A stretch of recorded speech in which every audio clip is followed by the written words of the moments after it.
nag-if else tayo doon, di ba?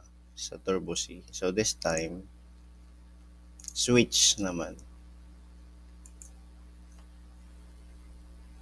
Saglit lang. Ayan. Ayan po. So, yan.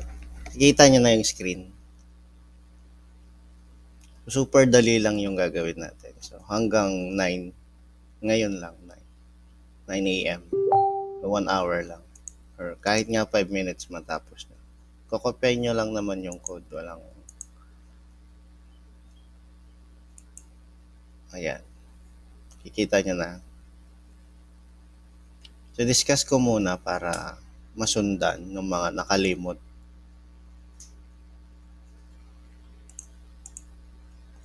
So, we have here, nag-declare lang ako ng integer na variable. So, we have day. Mapapansin nyo, day lang siya. Monday, Tuesday hanggang Sunday. Kita ba? Makikita nyo? Hindi ko kayo nakikita eh. Check ko. Ayan.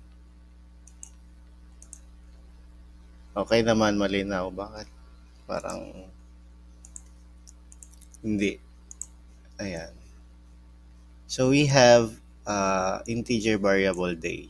Next, yung pangalan nyo, lagi nyong ilalagay ito. Kasi pag chinek wala to, may deduction. Another is we have here the sample switch statement. So yung sample switch statement is ganito. Meron siyang case. Diba? So switch, yan. So dito muna tayo.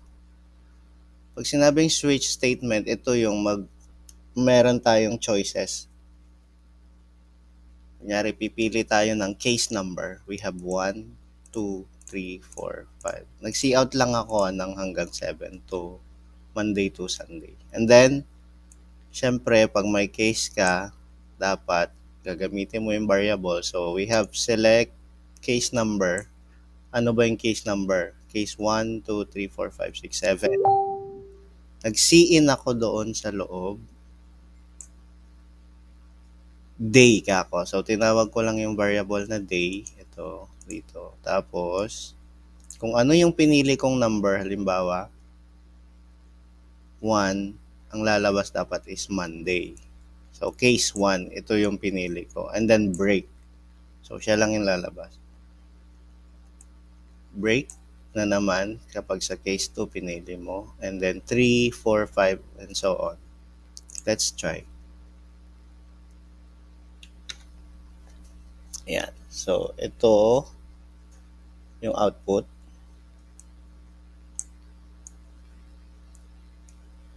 So, we have sample switch statement. Monday, number 1, 2, Tuesday hanggang Sunday. So, select case number. Ito yung case number. Pag prines ko yung 1 or 6, ang lalabas sa ganun lang kasimple. Walang